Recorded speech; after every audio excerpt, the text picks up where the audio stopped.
getting close to your due date, and so am I.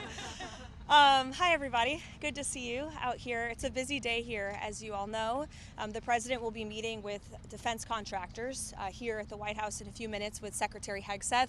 This is a pre-scheduled meeting, and the purpose of it is to talk about the president's aggressive and fierce support for rapidly increasing the ability of U.S. manufacturers to produce American-made weapons, which we know are the best in the world. The president signed an executive order on this earlier this year. This is a long-held policy objective of this administration, and so he'll be speaking directly with these defense contractors. But of course, as the president has maintained, we have more than enough ammunitions, weapons, stockpiles to achieve the objectives of Operation Epic Fury and beyond.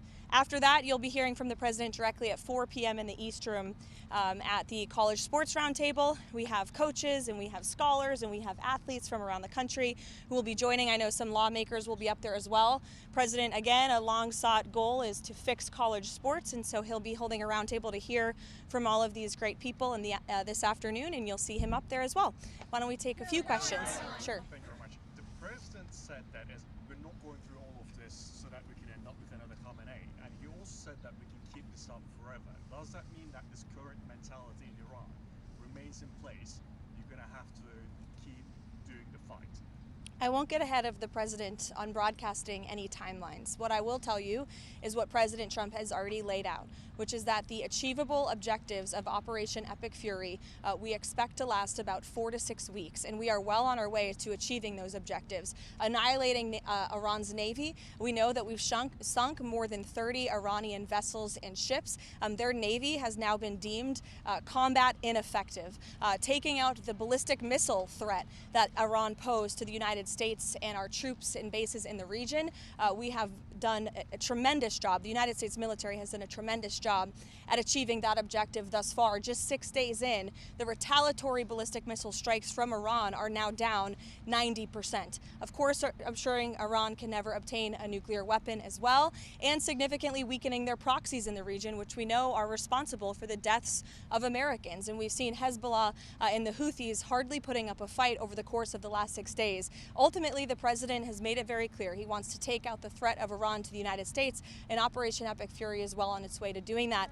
As for the future of Iran, as the president has pointed to, of course it's in the best interest of the United States of America for Iran to no longer be led by a radical terrorist regime that chants death to America and is lying to the United States and the world about their secret ambitions to possess a nuclear bomb. President Trump does not want to see that.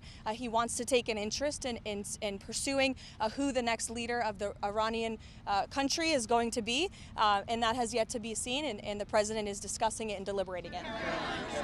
Kristen. You just said on Fox that it doesn't really matter if Russia is giving Iran information about military assets. Why doesn't it matter if U.S. military is put in danger by Russia? And is that what the president believes as well? What I meant, Kristen, and thank you for giving me a chance to make it very clear, is that it clearly is not making a difference with respect to the military operations in Iran, because we are completely decimating them. As I said earlier, we've taken out nearly 30 of their ships. Their navy has been deemed combat ineffective. 90% reduction in ballistic missile retaliatory strikes against the United States and our Gulf Arab and partners in the region. So, of course, we are achieving the military objectives of this operation, and that is going to continue because the United States military is the best and most lethal fighting force in the world. Sure, go ahead, Benny. Can you confirm if U.S. has taken full control over the airspace in Iran, like it's been reported these past couple days? Trump said within hours, within days. Can you confirm anything along those lines? Yes, we are well on our way to doing so. Karoline, has the president's faith in Russia to cut a peace deal with Ukraine been shaken by the knowledge that Russia is apparently supplying intelligence to Iran in this conflict? I think the president would say that peace is still an achievable objective with respect to the Russia-Ukraine war. You saw Special Envoy Witkoff put out a tweet yesterday announcing a new prisoner exchange between both Russia and Ukraine. So it's something this administration still wants to see, and something I know the president will continue to work on. Has he expressed any frustration to Putin about this intelligence? I'll let the president speak on that directly. Mary. What does the president mean when he calls for unconditional surrender? Is he saying that the regime has to fully relinquish control? What the president means is that when he, as commander-in-chief of the U.S. Armed Forces, determines that Iran no longer poses a threat to the United States of America and the goals of Operation Epic Fury has been fully realized, then Iran will essentially be in a place of unconditional surrender. Whether they say it themselves or not, frankly, they don't have a lot of people to say that for them, because the United States and the state of Israel have completely wiped out more than 50 leaders of the former terrorist regime, including the Supreme Leader himself. Monica. Thank you, Karoline. The president had a July 4th deadline for the One Big Beautiful Bill. Does he see a deadline for the Save America Act, as I know that's a priority of his to get passed? As soon as possible, I know the president would say. This is a huge priority for the president. It remains one. I know he has added on some priorities to the Save America Act in recent days, namely no transgender transition surgeries for minors.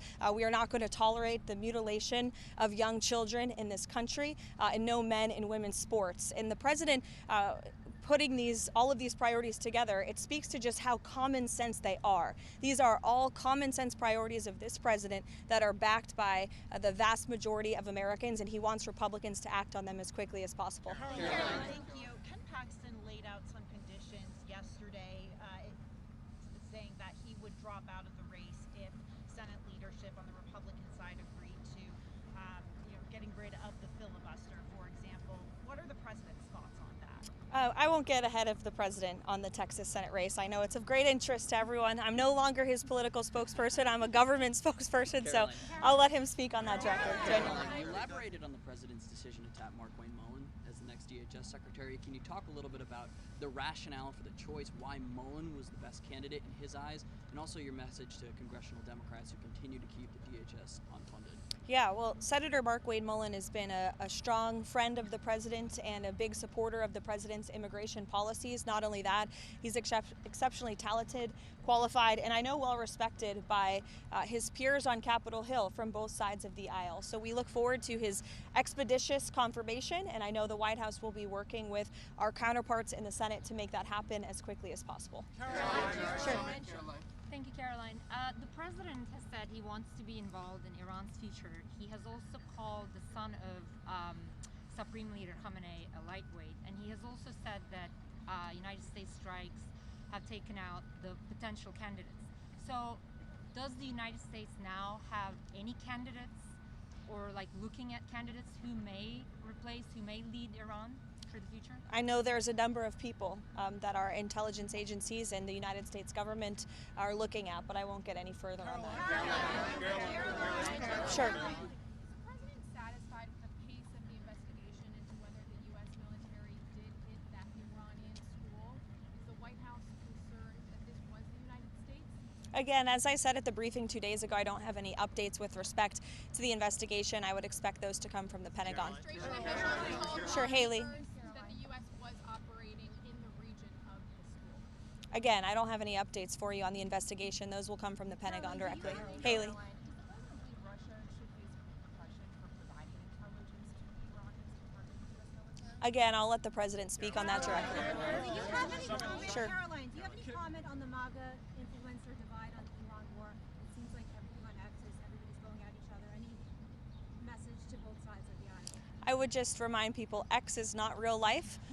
This president lives in the real world, and with respect to MAGA, President Trump is the leader of MAGA. He's the creator of the MAGA movement. And there is nothing more America first than taking out terrorists who have maimed and killed our own servicemen and women, who chant death to America and who pose a threat to the homeland. And so President Trump is a leader of the peace through strength foreign policy doctrine.